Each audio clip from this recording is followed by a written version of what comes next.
Hey Pop-Tarts, welcome to this episode of Rambling Witch. It's going to be particularly rambly and it's going to be confusing because I'm going to be talking about some of the things that have confused me, that have given me pause for thought, that have made me think, what the hell?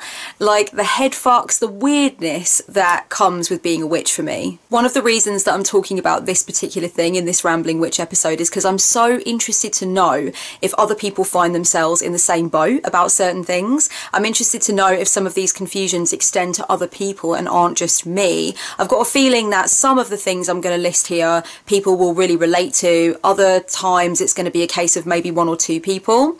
I could be alone with a few of them, I don't know. And this is by no means an exhaustive list either. There are definitely loads of other things that I get confused about that I'm not thinking about right now. But basically I was sitting there, first of all, the very first thing I was thinking about that has always been an area of confusion for me, that's made me like sort of trip up over myself, is whether or not I want to use fire to create or fire to destroy. So let me explain. Basically, I have a cauldron on my altar, as do a great many witchy folks, and I use it primarily to write things on pieces of paper and then ceremonially burn them. Now, sometimes I like to do this as a way of bringing something into being, as a way of saying, like, it is done. And I put the paper into the cauldron, I watch it set alight, and it's almost like a manifestation gesture. It's like a gesture of bringing something into reality. It's like it seals the deal. Other times I like to use the cauldron as a way of saying goodbye, releasing, maybe even sometimes banishing, not in the sense of banishing a person, but just banishing an energy or banishing a mindset, you know.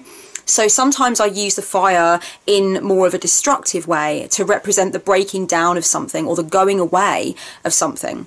Both of these things seem equally valid to me, but at different times. So it's kind of a paradoxical relationship that I have with the element of fire in my craft personally, because sometimes it really makes sense to me to set fire to something as a way to say, I bring this into being, I manifest it, it is so, it is done, and all that jazz.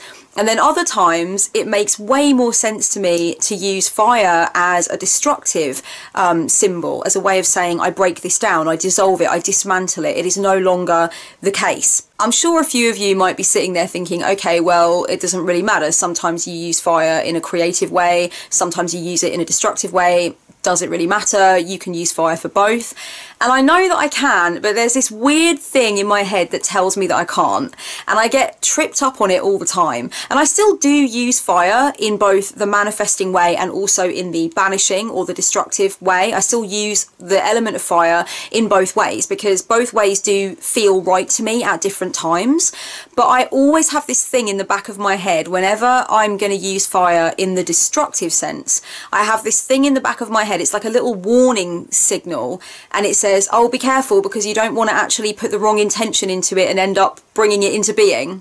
And vice versa, whenever I'm using fire in that manifestation way, like bringing something into my life kind of way, I get this signal again. It's like a little alarm in the back of my head that's like, oh, are you sure you want to do it like that? Because maybe it's somewhere in the back of your consciousness or somewhere in the energetic midst of what you're doing, it's going to come across that you actually want to destroy it when really you're trying to create it. And it's just like, it's such an area of constant weirdness for me.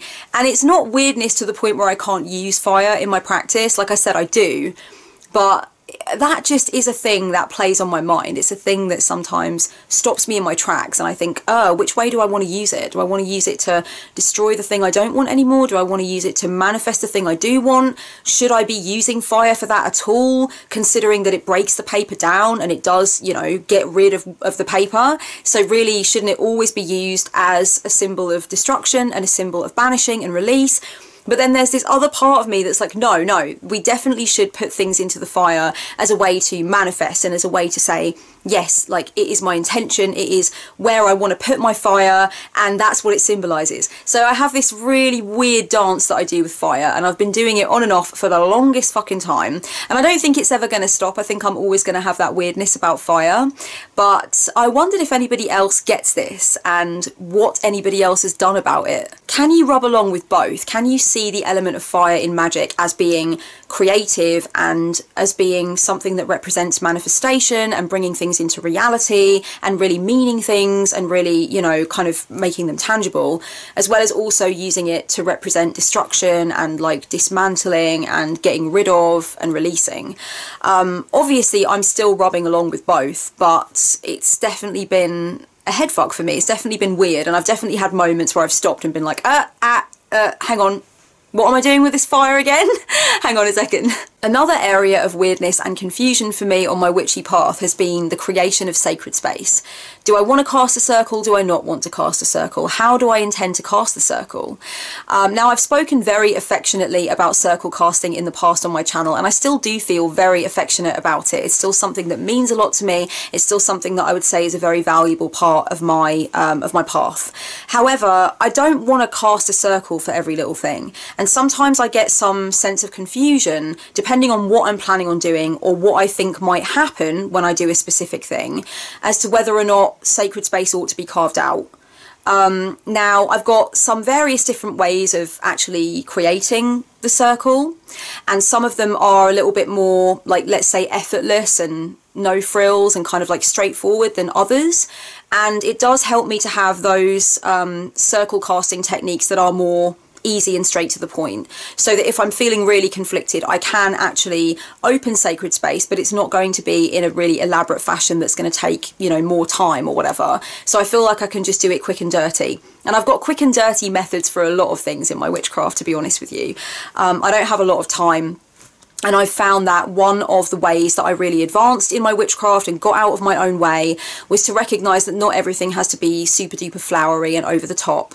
And that was something that I really had to come to in my practice, and I had to like have words with myself about that. So I do have a lot of fuss-free ways of doing various things, like, you know, shielding myself, for example, you know, carving sacred space, other things as well, just sort of quick and dirty methods of doing it. And certainly quicker and dirtier methods of spellcraft than other more long-winded flowery methods, right? So, you know, I do have ways of casting a circle quickly. It's not like I am debating doing it because I feel like it's going to take a long time or it's going to take a lot from me. It's more just the case that I don't always feel the need. And sometimes I'm sitting there thinking, is there a need? It's only me that can determine whether or not there's a need. No one is going to come in and tell me whether or not there's a need. This isn't Harry Potter. I'm not at witch school here. It's me. It's just me. I'm like the person that decides. And I sometimes find that quite difficult. I sometimes wish someone would come in. I'm not into Harry Potter, so I don't know any of the characters, but I wish one of the witch teachers, one of the witch professors would come in and say, you need a circle for this, lady. I think it's all part of the process, isn't it, in a way? It's like, you know, having those confusions and being the person that needs to figure out in the end what is going to happen and what is your decision going to be. I feel like that's part of your growth as a witch, and it's part of your growth as a human being. And that's how being a witch and being a person that's got to exist in this reality kind of overlaps nicely, is because there's areas of teaching with both things that kind of, you know, complement each other. So the decisions that I have to make in my craft, I think sometimes reflect the decisions that I have to make in life that nobody can make for me. I just have to make those decisions. There's nobody coming along about to parent me through anything. I have to just choose.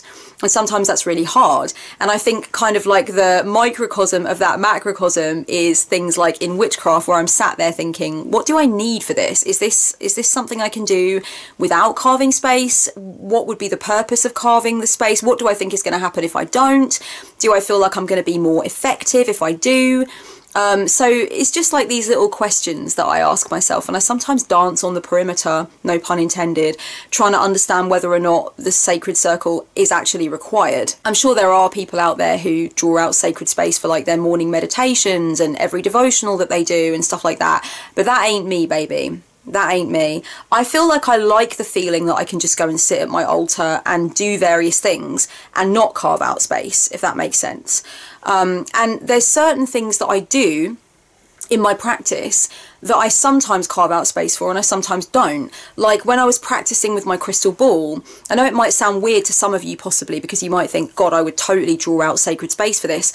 But when I was first practicing with my crystal ball, I didn't carve out space because I just felt like these are practice runs. I'm not actually really trying to delve into anything. I'm just trying to, you know, focus on letting go of my vision and letting go of focus itself, I suppose you could say, and just kind of like gazing and getting into that trance state. I just really didn't feel like it was necessary, and bottom line is, if I don't think it's necessary, then it's not. So I didn't carve it.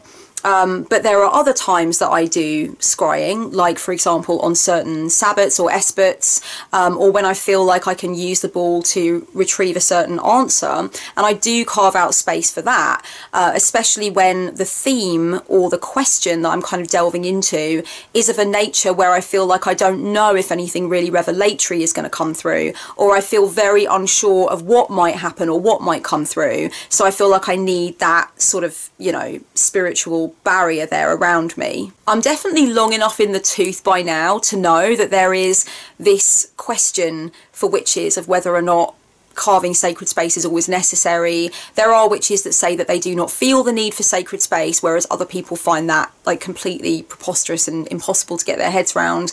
I definitely think there'll always be a place for it in my practice, no doubt, but it's not something that I do all of the time. And sometimes the confusion for me lies in when I'm going to do it, why I would do it, why do I feel weird about possibly not doing it? And is that feeling of weirdness about not doing it actually valid and something that I should listen to and check in with? Sometimes I think I intuitively know, even if I'm doing something really bog standard, like just a long meditation, for example, just to clear my mind and get back to center. Every so often I've known intuitively that I should carve sacred space. And a lot of the time that's actually to do with what I'm going through emotionally, what I'm going through energetically, stuff I feel I have on me or around me energetically that possibly isn't mine, that I feel like I need to like shrug off. So I feel like there's going to be something going down basically as I'm doing the meditation or in the aftermath of it. And I would just prefer the feeling of having the space around me carved out. So sometimes it will be a specific thing that I normally would not carve out space for, like meditation, and I will carve out space because of knowing that it's what the situation calls for. Another area of confusion for me is, and this is going to sound so weird, but every so often I have this brain fart where I kind of forget that I'm drawing power from me. It just is so difficult to explain. I'm probably not even going to be able to explain it properly, right? But I feel sometimes like I sit down to do a spell and I feel like I need to draw energy from something or power from something, but that isn't my paradigm. I don't do that. I work with the power that's invested in me as the god of my world. I just had to do natural born killers there. But sometimes that doesn't feel right almost in some way, and I kind of have to come back to this remembrance that like I'm working with the power and the divinity that's invested in me as my birthright. And I don't know what that has got to do with. I don't know why I sometimes feel like I need to petition something for power to do the spell, because that really isn't my paradigm. But sometimes there's just this like weird moment where I feel like that's what I need to do somehow. And don't get me wrong, if I really felt on a deep level like that's what I needed to do, I would do it. Like if I felt like my belief in doing that would lend more to the spell and give it the best chance of working, I would definitely work that way. But 9 times out of 10, well, 10 times out of 10, really, unless I'm specifically trying another paradigm to like shake things up, I do not feel like I need to glean my energy and glean my power from anywhere. That's just not how it works for me. So it's very weird sometimes when I am telling myself that I need to obtain my power from something like yonder, and I'm sat there and I'm like, oh, this is a weird, it's like a cat's cradle where you get it mixed up and you're like, no, wait a minute, it's me. That I'm bringing my power from me. So maybe sometimes this is to do with weakness, like feelings of weakness that naturally come at certain points in your life where you might feel insecure, or you might feel powerless, or you just don't have faith in your own divinity and how it can be used. But I've got enough evidence of how it can be used to kind of bring me back to the point of knowing that I have it and it is within my possession and I can definitely use it and it's definitely there. So yeah, that's an area of weirdness for me, for sure. And that's a weird thing where I like trip over myself and I'm like almost, the only way I can describe it, because it's so abstract as a lot of these things are, but the only way I can describe it is that I'm I'm looking around for someone, and then I realise that that someone is me. It's quite deep, actually, in a way, if you think about it. So I can't remember when the first time was that I did spellcraft for someone else, like in a really conscious way, where I was like, I'm going to do a healing spell for this person, or a spell to bring fortune to this person for this thing. I can't remember when it was. I've had a back and forth about it through most of my 20s, and as I approached my late 20s and I got really comfortable with myself and comfortable with my psyche and everything, I began to be very comfortable with the idea of healing magic, or, you know, whatever, for others. You know, and just kind of like just sending good intentions to others even, or putting others on my prayer beads, or, you know, just really bringing good things to them, or imagining wrapping a blanket of comfort and security around them, just things like that. I became much more comfortable with that kind of stuff as I got older. But I still have these weird feelings about it, and there's grey areas basically in terms of what I think I ought to be doing. Like for me, I know it sounds really odd, but I would always do a spell for emotional healing or physical healing for a friend or loved one. But I would not necessarily do a spell to help them get a job that they wanted, because I feel like sometimes we just cannot know that all of the variables that might go into whether or not that would be the right job for somebody. Maybe it's not that deep for everyone. I don't know. Is it that deep for you? Should it be as deep for me as it evidently has become? I'm not sure. But it certainly hasn't stopped me doing spellcraft for people, put it that way. But it's something that I think about. It's something that interests me. It's something that I've definitely tripped over before with my personal practice, like just trying to define where is the line between what I will do in terms of casting for others and what I won't do in terms of casting for others. I mean, obviously there's so many times anyway where I wouldn't necessarily cast for someone in my life because there's something practical that I can do for them. So like I wouldn't cast for a person in my life to receive money if I could lend them money, or start a GoFundMe account for them, or have a whip round amongst our friends or whatever. Like I probably would think of doing that first. When I was on my arse financially, I would have gone to magic much quicker, and that's actually the way of it, you know. A lot of magic is used to get money, to get them coins. But obviously sort of now I'm more financially comfortable and I know my arse from my elbow in terms of what I've got available and stuff like that. I would very much throw something practical at the problem first. So there's many times where the idea of casting for somebody else cancels itself out by virtue of the fact that I can do something practical. And in fact, a lot of the time, for instance, let's say that a friend of mine started a business online, and they were like wanting prosperity to come to it and wanting to get clientele and stuff like that. A lot of the time I would far rather direct my energy towards giving them whatever I know about how I made my business profitable and how I went full time with it, and trying to figure out whether or not any of the stuff I learned could be translated to their business. I would far rather do that than do a spell, because it just makes more sense. It's like the results are going to be quicker and instantly more pleasing, and there's not going to be any guesswork or any kind of like, when is this going to happen or whatever.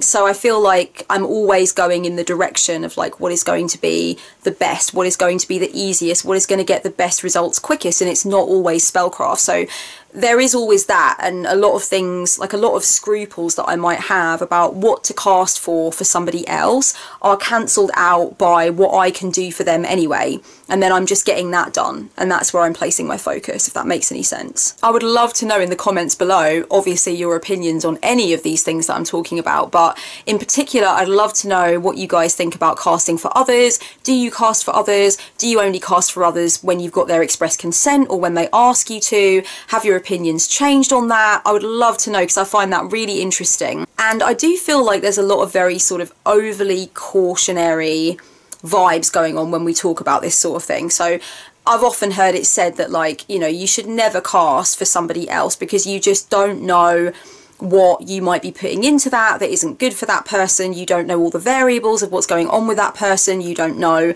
what you might be sending out. And I think that, to me personally, in my path, that's a bit over the top. I don't need to worry about that. I don't need to worry about sending healing energy to my friend. I don't need to worry that there's anything dark in there. I don't need to worry that I don't know my own mind or my own intention. Like, my intention is for them to heal because I love them. and I want to send them some of my power and some of my life force and bring good things to them. And that's literally as simple as it is. Like, I don't need to worry about any weird underlying agenda that's going to come in and fuck things up. I don't think that that is a worry for me. If it's a worry for others, then naturally they should not be casting spells for other people. But for me, that hasn't been a worry for me for the longest time. So like I said, I kind of cleared this up largely in my late 20s, but I still have these weird, like, arguments with myself about where the line is and where the line ought to be with that kind of thing. This actually leads me on to another thing that is a source of confusion for me in my witchy path, and that is when to do spell work. And that's something I've often had a chat with myself about. One of the main things that can be a source of confusion for me if I'm planning to do a spell, or I'm heading towards that way of thinking where I'm like, yeah, I think a spell is going to be useful in this situation, is figuring out when is the optimum time to know that a spell is necessary. And, you know, I can be quite cavalier with spellcraft. It really depends on the situation. I'm not one of those people that's like, we should only ever pull spellcraft out of the bag as an absolute last resort after everything else has been drained dry and we've got nothing else left in the bag. It's like, why get it to the point of crisis though, when you could continue doing the practical things to do what you need to do, but also throwing spellcraft at it is like drinking a green smoothie before a marathon. Like, why would you not get that nutrients and that extra energy? And like, so to me, it's almost like, well, obviously throw spellcraft at the problem as well. You know, that idea of like waiting until we literally don't have anything else, I think that would deplete my energy for working the magic in the first place, you know, if I waited until I was desperate, or I waited until the other person was desperate.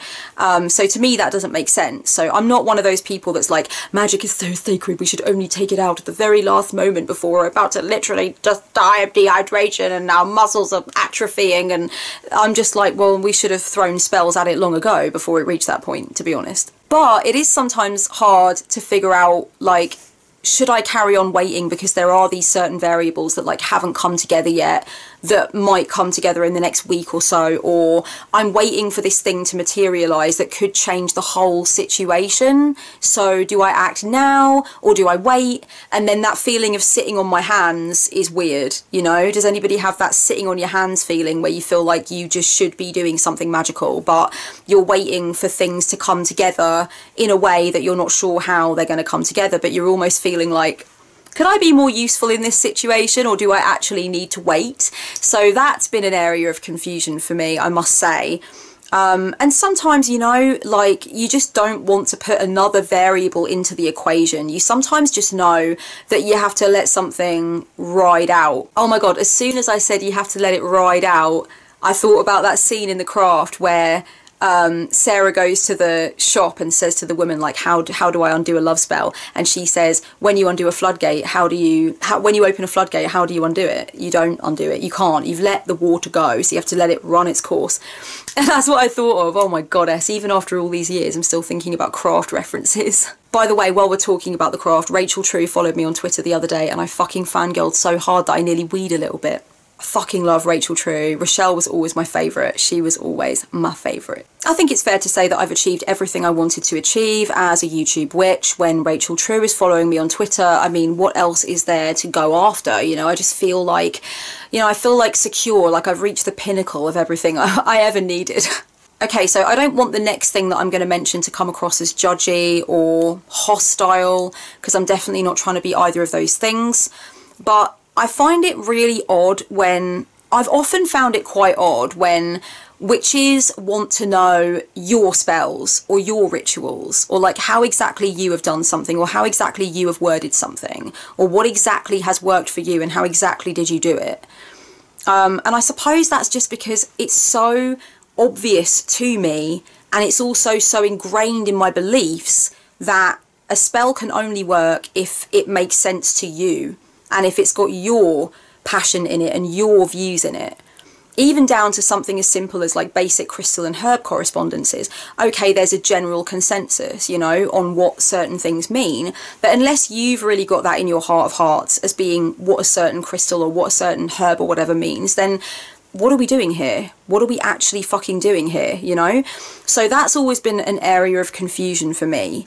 And I've explained this to people a few times. I've said, like, well, what I did is not necessarily going to work for you. And I know a lot of other seasoned witches have had to have similar conversations, but it's just always struck me. And again, I really don't want to come across as hostile, because I'm not trying to be hostile. I do understand people are different completely, but it's always struck me as really weird that it's not obvious to more people who are newer on the path that you absolutely have to make it yours. Like, otherwise, what are you doing? You're not going to be able to get the results. It's like, to just throw a really weird analogy at it, right? This is just like a random analogy that's just come into my head right now, but I don't give a shit. Okay, sue me. It's Rambling Witch. I'm rambling. So basically, when I go to the gym, I've got some headphones in my ears, right, that are quite loud, and I'm listening to usually either drum and bass or minimal techno.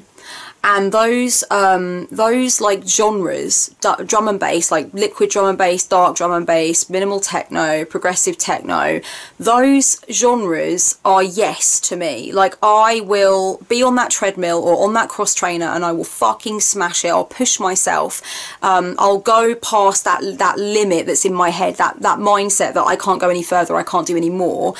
I will push my best. I will meet a new target listening to that music. Now, let's say that for some reason in the gym, and goddess forbid this ever happens, but let's say that in the gym my headphones stop working and I have to do the majority of my workout listening to the generic dance floor shit that they play in my gym over the tannoy.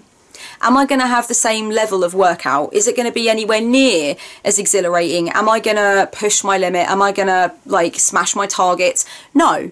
The answer to that is no, because a big part of what makes me move my arse at the gym is music. I get into the zone. Music helps me massively with that. Music takes me to another level. It puts me in another place, and I just feel like my body is a fucking machine, and I'm going to push that machine. I'm going to see what it can do. As soon as you make me listen to, like, radio play pop, it's all over. It's all fucking over for me. I'm not going to be able to, it's just, no, I'm just going to lose my boner for the whole thing, right?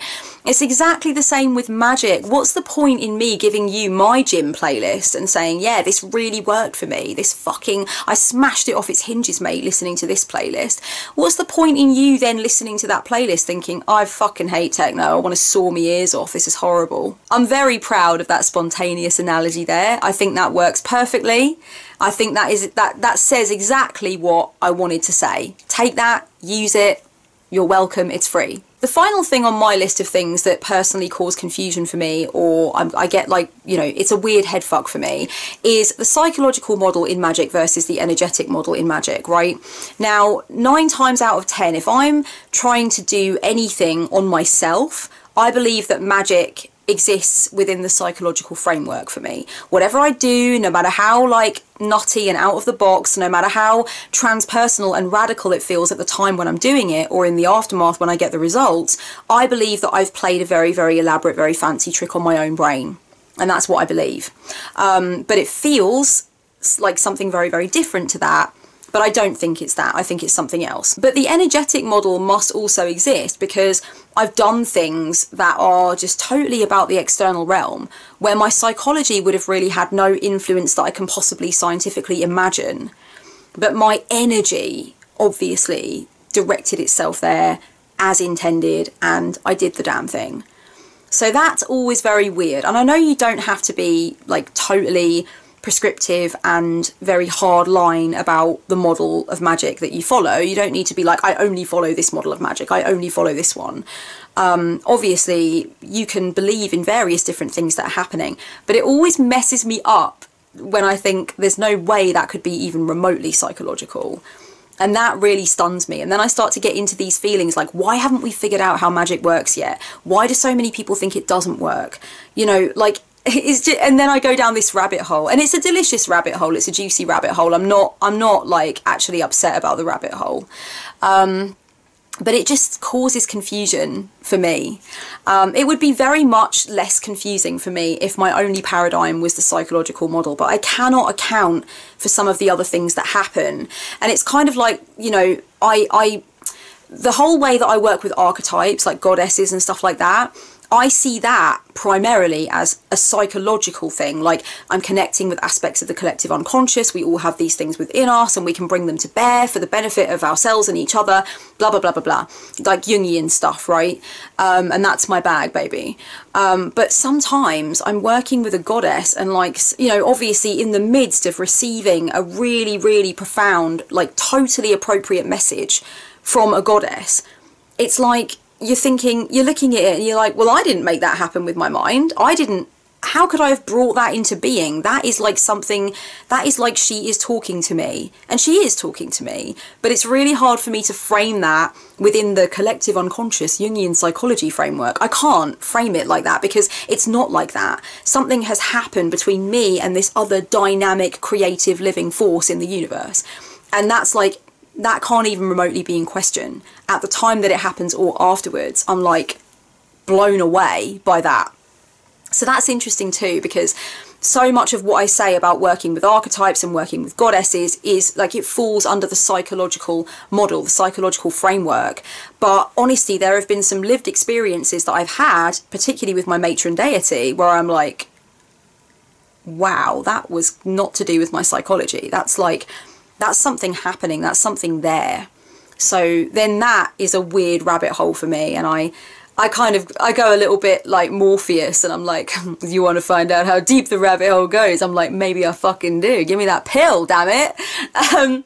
So anyway, these have been some things that on my witchy journey have caused confusion, weirdness. I'm not sure how I feel about it. It's like a little bit woe and a little bit way. It's a little bit here, there and everywhere. I'd love to know if you relate to any of these things, and also what your witchy weirdnesses are. Are there things that confuse you, that you're not sure about, that you can't figure out where you fall on these things? Let me know down in the comments. And this has been an episode of Rambling Witch. I have loved hanging out with you guys as always. Keep it witchy, much love, and blessed be Pop-Tarts. Mwah!